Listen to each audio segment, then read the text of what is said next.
What is going on? Welcome back to another Black Ops 6 Zombies video. Today I'm going to be showing you how you can get the swords and upgrade the 4 elemental swords in the new map Citadelle Des Morts. So if you enjoy this quick guide, if it helps you out, be sure to click subscribe for more videos like this one, and let's get into it. Alright, so the first step that you need to do in order to get the sword is you need to be able to unlock the Pack-a-Punch. Now in order to do that, you're going to need to get into the castle, and in order to get into the castle, you're going to need to open the gate. So if you open the first few doors from spawn, you're going to get to the castle gate. You're going to want to climb up here on the castle wall, and you're going to need to crank the cannon to rotate it 180 degrees. Once you get it cranked all the way over, you can interact with it. It's going to fire a cannon into the gate, and that's actually going to be how you open up to get inside the gate. Now, once you're inside the gate, there's going to be a few more doors you're going to need to buy, and you're going to continue progressing through the map. You're going to need to make your way from the entrance hall down into the dungeon stairway, and from the dungeon stairway, once you open up the next door, it's going to take you into the actual dungeon. Now, inside the dungeon, there's going to be this crate that's in the middle of the room. There's 3 locks on it.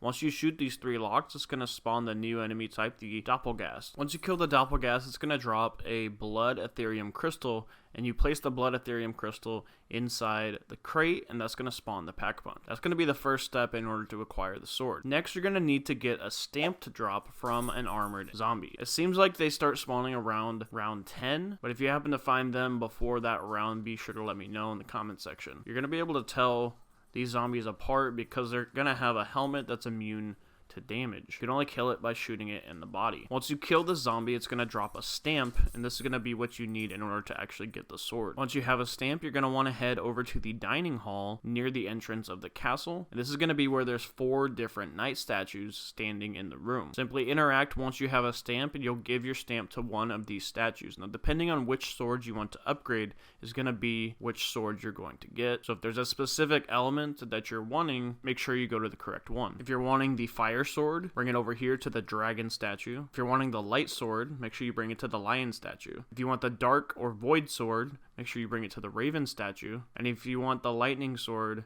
be sure to bring it to the stag statue. I will have timestamps down below for each of the 4 sword upgrades, but we're going to go ahead and start with the fire sword. So once you have your stamp and you bring it over to the dragon statue here, he's going to give you the base sword. Once you have this, you're going to leave the dining hall room, go up these stairs, and you're going to see a dragon statue. Once you input the sword in, you're going to need to charge it up with fire. There's going to be 3 cauldrons around the map. Once you go up to the cauldrons, you can interact with them, and you'll consume the dragon fire. What you need to do is bring the dragon fire all the way back to that dragon statue, and then you can release the dragon fire into the statue. Now, a couple things that I found out that makes this a lot simpler and easier for you guys. One, the dragon fire is going to continuously damage you. However, if you kill zombies while you have the dragon fire active, as in you melee them, it's actually going to refill your health bar. You're going to get a significant speed boost while you're doing this as well, and if you ever get close to dying and you don't think you'll make it, or there's no zombies around, you can always interact. In my case, press triangle, and you can release the dragon fire and it'll just dissipate. That way you don't die going down. So the first cauldron I like to activate is going to be right up along the wall where you opened up the gate. Just go right next to the cannon over here, activate the cauldron, and then you're going to run all the way back to the dragon.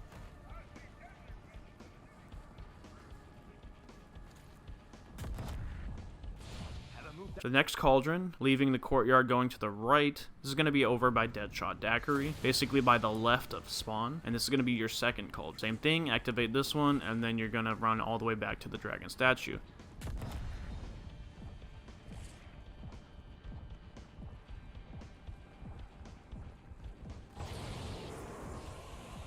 Now for the third one, it's going to be all the way in spawn. This is going to be the farthest one, and this is where the tip of actually getting a kill on a zombie to regain your health is going to make a significant difference because the distance is so far.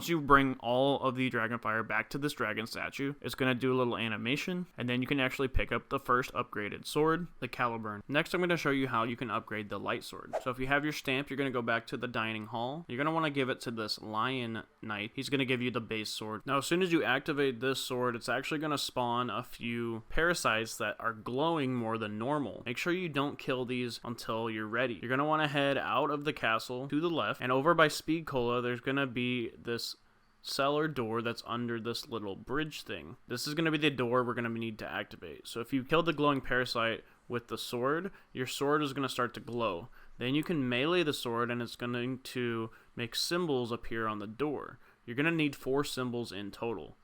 Now, when I first did this, there was only 3 of the glowing parasites, so I had to progress to another round to get the 4th parasite. But once you have all 4 symbols on the door, just interact with it, and you're going to go down into the cellar. Once you're down into the cellar, there's going to be a shaft you can place the sword hilt into, and it's going to start glowing and shooting out a bunch of symbols. On the base is going to show a symbol that you need to shoot. Once you shoot that symbol, the symbol is going to glow and move into the statue, and the symbol on the bottom is going to change. Once you shoot all 4 of these, it's going to do kind of like a nuke explosion, and then you're going to be able to actually grab the sword upgraded, and that's going to be how you can get the light sword, the Salai. Alright, next I'm going to show you how to upgrade the dark sword or void sword. And this is going to be the most complicated of the 4. So once you have your stamp, head back to the dining hall, and you're going to want to go over to the Raven Knight. This is going to give you the base sword to upgrade. Once you have the base sword, you're going to want to head into the alchemy lab, and there's going to be a fossil that you're looking for on the shelves or the table. In total, I believe there's 5 so far that have been found, and each is a specific zodiac symbol. So depending on which one you get in your game is going to be which code you're going to need to enter here in just a moment. So once you find your fossil in this room, you're going to want to head all the way back to spawn. And you're going to need to go into the tavern and go down into the basement. On the wall, you'll see an area you can interact with. You're going to interact with it, place your fossil on the wall, and then also place the sword into the slot. Now, when you interact with it, you're going to be able to start a puzzle. Now, from watching other people's guides and doing it myself, I think that there's only 5 different solutions to this puzzle. So I'm going to include all 5 of those right here in this guide. So depending on which fossil you picked up is going to be which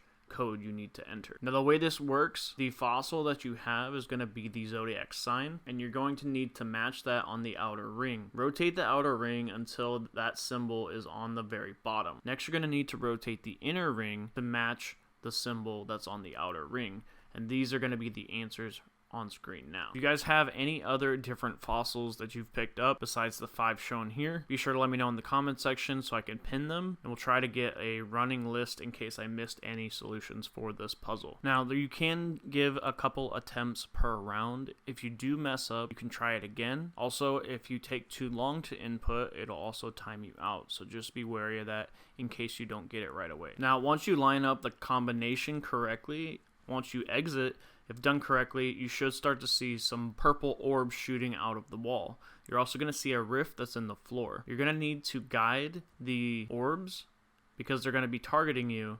You're going to need to guide them into the floor. Position yourself in a way to where they're going to follow you but then get sucked up by the floor. Once you do this 3 times, the rift on the floor is going to move. Then you'll need to fill it up another 3 times. The rift will move a last time. And then once you fill it up the 3rd time, the rift on the floor is going to turn to an orb and then float back over to the wall. Once this happens, it's going to charge up the Void Sword, and then you can actually pick it up off the wall. And that is going to be how you can get the Balmug Sword. Alright, next up for the 4th and final sword, this is going to be how you can get the Lightning Sword. So if you have your stamp, head over to the dining hall, and you're going to turn it in to the Stag Knight right here. This is going to give you the base sword. Now, once you have the base sword, you're going to need to collect 3 lightning rods. First, you're going to need to purchase dead wire for one of your weapons. This can be done at any of the armories located around the map. Once you have dead wire, you're going to want to head over to where Speed Cola is, and along the wall, you're going to see this electric panel. Once you shoot this with dead wire, it's going to electrocute the antenna, and that's going to drop the first lightning rod. The next lightning rod is going to be over at Deadshot Daiquiri. It's going to be right here on the floor, on the corner right next to it. Now for the third and final lightning rod, it's gonna spawn in off of an armored zombie when you kill it, and you can actually see the lightning rod attached to his chest. So as you're killing zombies looking for this third lightning rod, keep an eye out for armored zombies, because there is a chance you might have killed one and gotten it to drop. This does take a couple rounds for the zombie to spawn in with it, but once you do find him, kill him, you'll have your third lightning rod. Now once you have your third lightning rod, you're gonna head out the courtyard to the right side, and you're going to see this pot that's sitting up here on this ledge.